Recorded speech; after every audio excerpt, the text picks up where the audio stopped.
As I said in my last video, I'm not going to be able to go into much detail in my own story on this subject, and if you missed that, I'll leave a link below to it. But today we're talking about depression. Fun subject. As with all the other videos, I will leave the link to my sources down below. Depression is actually more common than people think. It affects 1 in 10 people, so it is actually quite common. All the sites that I got my information from stated very clearly that depression isn't the same as a passing low mood. So I'm led to believe that people go to the GP thinking they have depression when it's really just a bad week. The description I got from a site that I have linked below, I can't remember what it is, but I've linked it below. A description of depression comes from that site, and it says, an illness that involves the body, mood, thoughts, and that affects the way the person sleeps. I can't read my own writing, by the way, so where the person eats, sleeps, feels about themselves, and thinks about things. Oh, I did write it down, medicinenet.com. Yeah, by the way, I'm not too with it today, I'm quite ill, so I'm sorry. Some signs and symptoms of depression I've got written down here are loss in interest in activities that were once enjoyable. Most people that suffer with depression either overeat or undereat, meaning they get less confident with their body, and that creates a domino effect with more depressive spells. Some people with depression actually experience muted emotions, so they won't feel as strongly an emotion as someone without depression would. And that goes for happiness, sadness, anger. It can all just be completely flat. Constant anxiety, emptiness, or sadness is a trait in people that have depression, as well as the person withdrawing themselves from social situations as they feel more tired, they're more fatigued than usual, and that may be due to most sufferers having insomnia as well. It's something I relate to. People with depression can have severe or moderate memory loss, like short-term or long-term, either way, and trouble concentrating on certain things. Extended periods of depression can cause physical symptoms like headaches, trouble digesting, so stomach aches. I've also written down the types of depression because I didn't even know there were this many. I knew there were some, but I didn't know there were this many. First of all, there's clinical depression, and that is a common term given by a doctor, which isn't a diagnosis. However, a depressive episode is what a doctor will diagnose the person with, and it can be diagnosed as mild, moderate, or severe. Recurrent depressive disorder is when the episodes last a long time and they go one after another, usually more than 2 episodes. Reactive depression is when the depression is caused by stressful events in your life. I don't actually know how to say this one. I think it's dysthymia. It is several years of a low mood.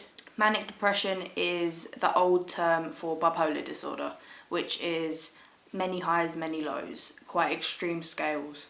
Psychotic depression is when the person experiences hallucinations or they're delirious, they see things, hear things. Postnatal depression, most people know it's when a mother is depressed after giving birth, and that affects 1 in 10 women that have had a baby. Seasonal affective disorder is when a person is affected by depression in a certain season, which is usually winter, and they will sleep more usually, they will eat more, just to kind of dull the depression. So those are the main ones that I found out about. There's actually quite a few ways of dealing with depression, and most of them are in counselling. Psychoanalysis is used quite often in depression. It is the original type of therapy where the person will lay down on a couch and they will delve deep into their thoughts and try and find out why they're depressed, what's triggering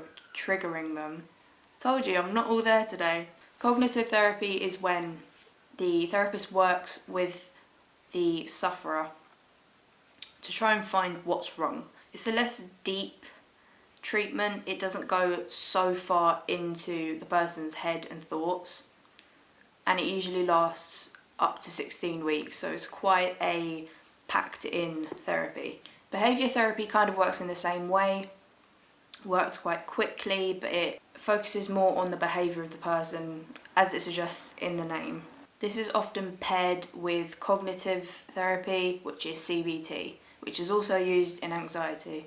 Interpersonal therapy is when the person gets therapy about their relationships, their family, their friends, trying to resolve any problems they have with communication between them, and it typically is used to resolve conflict between these relationships. But if you're in school and you need someone to talk to, most schools have school therapists. They are somewhat trained in that area of work, so they are trained to talk to you and resolve any issues they can with you. In my personal experience, they never really worked for me, but I had to have one due to having one in an actual clinic.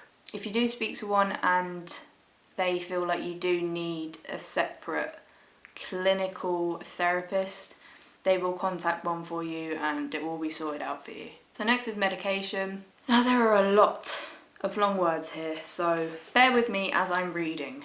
The first and most used medication for depression is selective serotonin reuptake inhibitors, SSRIs. They are the safest, doctors say, the safest medication that have the least known side effects. Next is serotonin norepinephrine. Okay.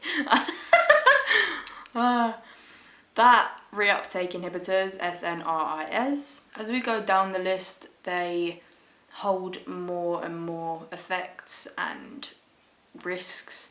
The next is that word again, dopamine reuptake inhibitors.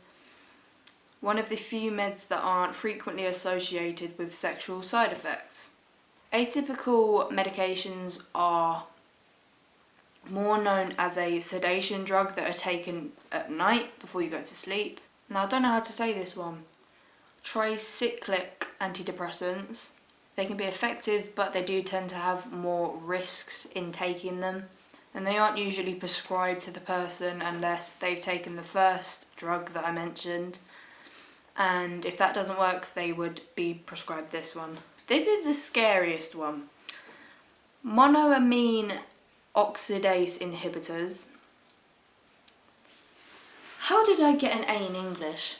Well, this is the strongest, most risky drug to take. It is only used when every single drug that the doctor has prescribed them doesn't work at all. A strict diet is required so nothing dangerous happens in the interactions with the pill and the food. And I've actually put in brackets, or deadly.